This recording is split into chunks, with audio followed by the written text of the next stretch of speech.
Fa poc més d'un any vaig adoptar una embarcació tradicional, més concretament, un llaüt anomenat Jaragua.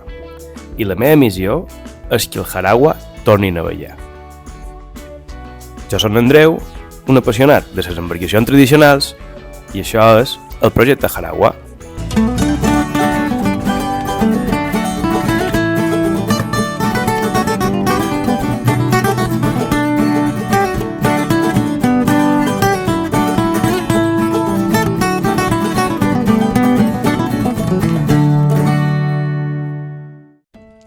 A l'episodi d'avui intentarem col·locar les xerretes.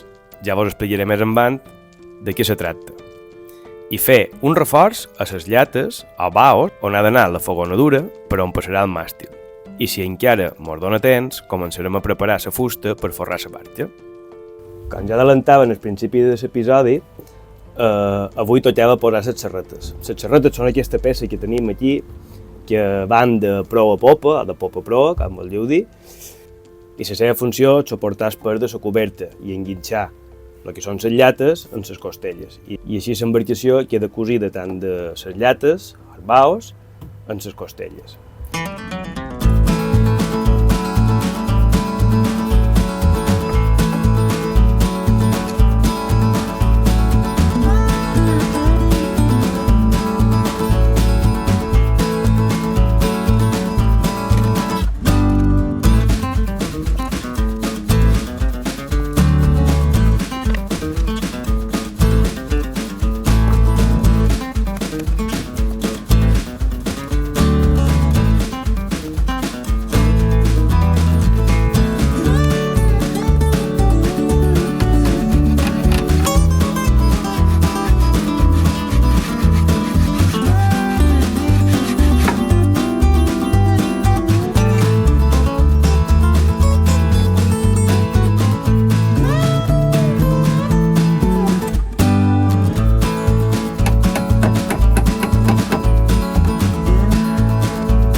Sí.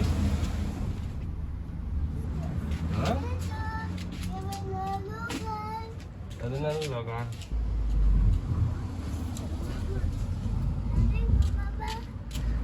Vengo.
entrar les xerretes a davall la llata i que quedin en el seu lloc en concret ha estat una de les feines més difícils en les que m'he trobat. Per fet de que són bastant males d'entrar així cantoja. Sí que és veritat que fer la plantilla és relativament senzill, no m'esperava que fos tan complicat, era algo que no hi pensava, no tenia la consciència de que seria tan difícil de posar i en el final les he posades, no hi ha hagut problema, però han duit la seva feina. És una feina que els seus feron dos, segurament, jo no tenia ningú. Segurament els mestres d'aixa deuen tenir un sistema millor que el meu per entrar-ho, perquè ja vos dic, m'ha costat moltíssim posar-les a puesto. Ara ja les hi tenc, un pic estan a puesto, després les he pintat un pot d'imprimació i després ja començarem a donar imprimació per tot l'altre.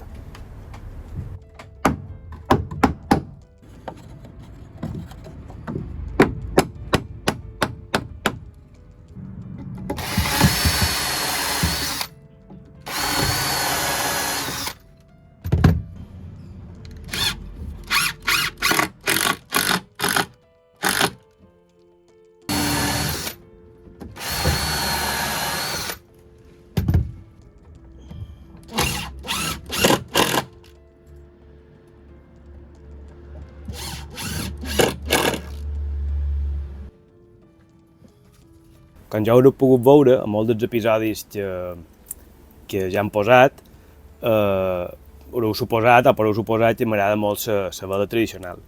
El Jaragua no serà una excepció, i vull que sigui una barca totalment operativa per anar amb vela. En un principi, faig comptes aparell-la bé a vela llatina, amb un màstil, amb un pal central, i la distribució de les veles seria amb una major, una mitjana i un floig, però no descarto en un futur també passar-la a fer-li un aparell cranc, a que engrea. L'objectiu principal és que el primer aparell que dugui sigui una vela llatina de tota la vida i de més de la manera més clàssica o més tradicional que hi pugui haver. Quines modificacions hauré de fer per poder navegar amb aquesta distribució de veles? Pues, per començar, el Jaragua tenia la fogonadura molt en vant, no? Perquè duia un pal bastant primet, segurament en aquell moment no s'empleava com a vela, sinó que s'empleava més per dur un toldo o per dur un altre tipus de vela, que se deien veles de trinqueta. Són veles que anaven molt en vant, directament inclús, probablement els d'abans anessin a damunt el batallol o botaló, i després duguessin una mitjana popa, sense floig. Jo aquesta distribució no és que no m'agradi, però crec que si vols posar una bona vela necessites dur el pal un poc més enrere. A part, com ja us he dit antes, si mai la transformàs amb una cranxa, a l'aparellar de balandra, el seu és que el pal estigui més o menys a un terç de l'eslora. Què vol dir això? Que si dividim la barca en tres, en el primer terç, allà on hi ha el primer terç és allà on hauria d'anar el màstil. Això què vol dir? Que més o menys el màstil que hauria d'aquí hauria de passar a estar aquí. Aquí hi ha el que se diu la llata de la fogonadura, jo en castellà he sentit dir com el bao de fogonadura, i supos que en català també perdeu la llata, perquè això són les llates, la llata de fogonadura, per tant la passaré just aquí, just allà on hi ha la cosia, aquí farem la fogonadura nova. Clar, navegar a vela implica que la barca, vulguis o no, s'endú està sotmesa a molta força, perquè el màstil, el vent, tot això fa una pressió damunt la fusta i, de fet, aquestes embarcacions tradicionals, quasi totes, quan acaben de fer vela, se mouen un poc la fusta, inclús qualcuna pot arribar a fer un pot d'aigua. Després tornen a puesto. Però la intenció és poder reforçar el màxim possible tota aquesta zona d'aquí, perquè sí que suportarà més pressió, o sigui, estarà sotmesa més forces. Ja he fet una peça, no sé com diria molt bé el nom, perquè jo en castellà he sentit dir la curva, en anglès sé que li diuen ses knees, que seria traduït com rodilla, les rodilles colgantes, i en català no sabria exactament quin nom té aquesta peça, però és com un reforç que va per de dins, que ajunta el que és la costella amb la llata. Ara vos ho mostraré com per on queda aquest reforç i podeu veure com l'he fet.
Avui és un dia realment un poquet especial perquè se podria dir que he acabat el que serien les costelles, les quadernes, i també he posat les xerretes, per tant, se podria dir que l'estructura del xasco la tinc acabada.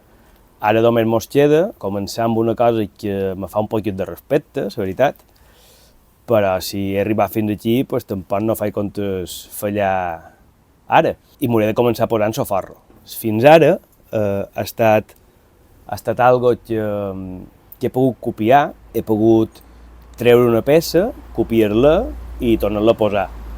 No té una complicació molt gran, diguem. O sigui, és vera que tot té la seva complicació, però al final estàs quelcant, estàs copiant una peça i l'estàs substituint. Ara en soforro, és vera que m'abaixarem les fustes que hi havia abans, en soforro que hi havia abans, però no és exactament igual, no pots treure tota la posta i posar-la damunt l'altra i alquilar-la, perquè en realitat ara com ara les pots noves estan totes rectes i les altres ja tenen una curvatura i seria totalment un error. I s'ha de fer pues, com toca. Tot això ja vos ho mostrarem en el pròxim episodi, però avui sí que vos volia mostrar un poc com començam a preparar aquestes fustes. Jo emplearé fustes de sapí, són com un taulonets de sapí, que fan uns 20 centímetres per 4,80, 4,50, són taulons que fan uns 2 centímetres i mig i han de quedar de 2, 1,9, 2, que és així com tenia el forro antigament el Jaragua. El Jaragua té punts que ja està a 1,7, 1,8 de fustes velles que vaig llevar, a 1,7 centímetres, però això també és fruit del constant manteniment que vas rascant, hi ha pipes que arribes fins a la fusta i ja te vas menjant. I llevar aquí el mil·límetre o mil·límetre i mig, pues és relativament bo de fer. El darrer que vos vull mostrar avui, com preparam aquestes fustes, les passam per la passadora de gruix i les deixam de 2 centímetres. Més normal que tinc un ajudant, el meu fill major ha vingut a posar-me una mà, perquè sí que és vera que manejar aquestes fustes tan grosses, de 4,50, 4,80, no es bo de fer. Una persona tota sola pràcticament és impossible. Vale, ara tornem igual que antes, Ara anem igual que antes.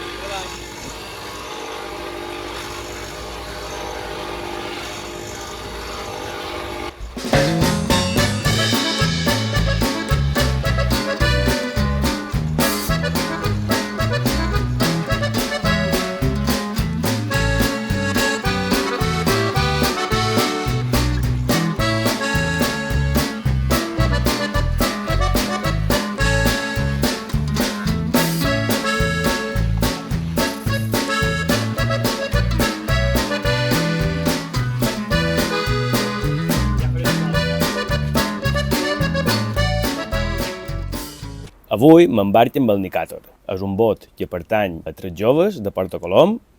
Ells també competeixen a dins el circuit que hi ha ara mateix en marxa aquí a Mallorca. Un bot de ratlletes és un bot fet de manera tradicional. Són bots que realment se preparaven per la competició i duen molta vela, duen bastant de sistemes per poder competir i per ser competitius. Vaig a veure si m'atreven a fer una volta.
I amb aquesta navellada mos despedim. Moltíssimes gràcies. Mos veiem en el pròxim episodi del projecte Jaragua.